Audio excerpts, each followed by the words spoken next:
Hello all അസ്സലാമു അലൈക്കും, welcome to life of ലീം. ഞങ്ങളിപ്പോൾ അങ്ങാടിപ്പുറത്താണ് കേട്ടോ ഉള്ളത്.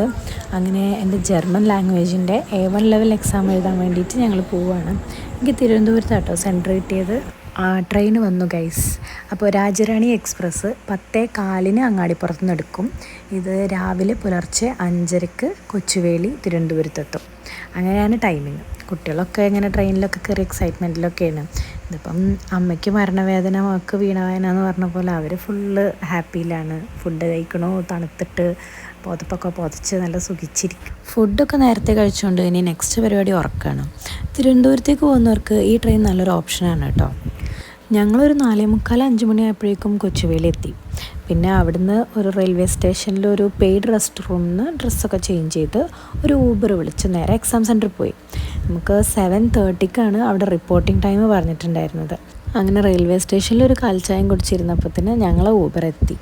നമുക്കറിയാത്ത സ്ഥലമൊക്കെ ആകുമ്പോൾ എപ്പോഴും ഊബറും ഓലയൊക്കെ യൂസ് ചെയ്യുന്നതായിരിക്കും നല്ലത്. പിന്നെ അങ്ങനെ ഞങ്ങൾ ഗോയത്ത് സെൻറ്ററത്തിലെത്തി. 7 മണിക്ക് തന്നെ ഞങ്ങളവിടെ എത്തിയിട്ടുണ്ട്. 7:30-ക്കായിരുന്നു റിപ്പോർട്ടിംഗ് ടൈം. ഇവിടെ എത്തി തിരക്കൊക്കെ കണ്ടപ്പോൾ സത്യം പറഞ്ഞാൽ ഒന്നും കൂടി ടെൻഷനായി. പണ്ട് നീറ്റൊക്കെ എക്സാം എഴുതാൻ പോയ അതേ ഫീലായിരുന്നു കേട്ടോ. 7:30 ആയപ്പോൾ ഒരു ഗേറ്റ് ഓപ്പൺ ആക്കി ഞങ്ങളെയൊക്കെ ഉള്ളിലേക്ക് കയറ്റി. കാൻഡിഡേറ്റ്സിനെ മാത്രമായിട്ട് ഉള്ളിലേക്ക് കയറ്റുള്ളൂ. പിന്നെ പാരൻസൊക്കെ പുറത്ത് നിൽക്കണം. എക്സാം രാവിലെ മുതൽ വൈകുന്നേരം വരെ ഉള്ളതുകൊണ്ട് പിന്നെ പാരൻസ് പുറത്ത് വെയിറ്റ് ചെയ്യുന്നതുകൊണ്ട് വലിയ കാര്യമൊന്നുമില്ല. ഞങ്ങൾ 2 ബാച്ചാക്കിയിട്ടാണ് കേട്ടോ എക്സാം നടത്തിയത്. എനിക്ക് സ്പീക്കിംഗ് സെഷൻ രാവിലെ ആയിരുന്നു. പിന്നെ ലിസണിങ്ങും റീഡിങ്ങും റൈറ്റിങ്ങും ഒക്കെ ഉച്ചയ്ക്ക് ശേഷമായിരുന്നു. സ്പീക്കിങ് കഴിഞ്ഞിട്ട് പിന്നെ ഒരു 1/2 അവർ ബ്രേക്ക് ടൈം തന്നിരുന്നു കേട്ടോ. നല്ല വിശപ്പുണ്ടായിരുന്നു. അപ്പോൾ അതിൻ്റെ ഉള്ളിൽ തന്നെ ഒരു കോഫി ഷോപ്പ് ഉണ്ട്. അവിടെ നിന്ന് നമുക്കൊരു ചായയും ചിക്കൻ റോളൊക്കെ കഴിച്ചു.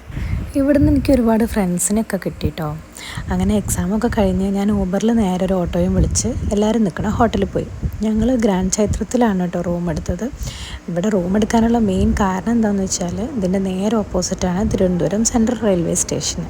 ഞങ്ങൾ തിരിച്ചു പോകാൻ വേണ്ടിയിട്ട് ട്രെയിൻ ബുക്ക് ചെയ്തിട്ടുള്ളത് ഈ സെൻട്രൽ റെയിൽവേ സ്റ്റേഷനിലാണ്. റൂമിലെത്തിയതും വേഗം ഫ്രഷായിട്ട് ഞാൻ അടുത്തുള്ള ശരവണ ഭവനിൽ പോയിട്ടോ. നല്ല പ്ലെയിൻ ദോശയും വടയും. ആഹാ, അടിപൊളി. രാവിലെ മുതലേ ഒന്നും കഴിക്കാത്തതുകൊണ്ട് എനിക്കതിന് ഒടുക്കത്തെ ടേസ്റ്റായിരുന്നു. അങ്ങനെ പിന്നെ ഞങ്ങൾ ഷൺമുഖം ബീച്ചിലേക്ക് പോയിട്ടോ. എന്തായാലും തിരുവനന്തപുരം വരെ വന്നതല്ലേ, അപ്പോൾ അവിടേക്ക് ഒന്ന് കണ്ടിട്ട് പോകാമെന്ന് വിചാരിച്ചു. നല്ല തണുപ്പും കാറ്റൊക്കെ ആയിട്ട് നല്ല അടിപൊളി ബീച്ച് വൈബായിരുന്നു. ഞങ്ങൾ നിന്ന സ്ഥലത്തു നിന്ന് ഇങ്ങോട്ട് ഒരു ഓൾമോസ്റ്റ് 45 മിനിറ്റ്സ് ഉണ്ട് കേട്ടോ ജേണി. അങ്ങനെ ഇവിടുന്ന് പിന്നെ ലുലു മാളിലൊന്ന് കയറി പിന്നെ നേരെ റൂമിൽ പോയി. Good morning Trivandrum. അങ്ങനെ രാവിലെയായി. നെക്സ്റ്റ് ഡേ ഞങ്ങൾ പോവാണ് കേട്ടോ. ഇന്നത്തെ ദിവസം നേത്രാവതി എക്സ്പ്രസ്സിനാണ് പോകുന്നത്. 9:15 ട്രെയിന്. അപ്പം ഇവിടുന്ന് നമ്മൾ ഫുള്ള് പാക്ക് ചെയ്തിട്ട് ഇറങ്ങി. പിന്നെ നേരെ ഭക്ഷണമൊക്കെ കഴിച്ച് നമുക്ക് ബ്രേക്ക്ഫാസ്റ്റ് കോംപ്ലിമെൻ്ററി ആയിരുന്നു കേട്ടോ. അങ്ങനെ നമ്മൾ ബ്രേക്ക്ഫാസ്റ്റൊക്കെ കഴിച്ച് പിന്നെ അവിടുന്ന് നേരെ റെയിൽവേ സ്റ്റേഷനിലേക്ക്.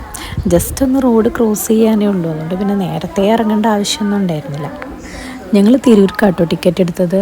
ഒരു 4-4:30 ആകുമ്പോൾ തിരൂരൊക്കെ എത്തുമാവും. ട്രെയിനൊക്കെ കറക്റ്റ് സമയത്തായതുകൊണ്ട് നമുക്ക് എക്സാമിന് വേറെ ബുദ്ധിമുട്ടുകളൊന്നും ഉണ്ടായിട്ടുണ്ടായിരുന്നില്ല. അപ്പോൾ ഇനി എക്സാമിനെക്കുറിച്ചും ജർമ്മൻ ലാംഗ്വേജിനെ കുറിച്ചൊക്കെ കൂടുതൽ ആർക്കെങ്കിലും അറിയണമെന്നുണ്ടെങ്കിൽ താഴെ കമൻറ്റ് ചെയ്താൽ മതി. അങ്ങനെയാണെങ്കിൽ വേറൊരു വീഡിയോ അതിനെക്കുറിച്ചൊക്കെ ചെയ്യാം കേട്ടോ. മലബാർ സൈഡിൽ നിന്ന് ആദ്യമായിട്ട് എക്സാം എഴുതാൻ പോകുന്നവർക്ക് ഈ വീഡിയോ എന്തായാലും ഹെൽപ്ഫുൾ ആവും കേട്ടോ. കാരണം ട്രെയിനിൻ്റെ ടൈമും നമ്മളവിടെ എത്തുന്ന ടൈമും എല്ലാം കറക്റ്റായിട്ടുണ്ട്. അപ്പം ഇതൊക്കെ ഒന്ന് ഫോളോ ചെയ്താൽ മതി. പിന്നെ ഉച്ചക്കുള്ള ലഞ്ച് ഞങ്ങൾ IRCTCൻ്റെ കാറ്ററിംഗ് ത്രൂ ആണ് കേട്ടോ ഓർഡർ ചെയ്തത്. ഞങ്ങൾ മീൽസാണ് ഓർഡർ ചെയ്തിട്ടുണ്ടായിരുന്നത്. നല്ല പാക്കിങ്ങും കാര്യങ്ങളൊക്കെ ആയിരുന്നു. പിന്നെ ആലുവ സ്റ്റേഷനിലേക്കായിരുന്നു കേട്ടോ ഞങ്ങൾ ഫുഡ് പറഞ്ഞത്. ഇതായിരുന്നു ഫുഡ്. ക്വാണ്ടിറ്റി ഒക്കെ ഉണ്ടായിരുന്നു അത്യാവശ്യം.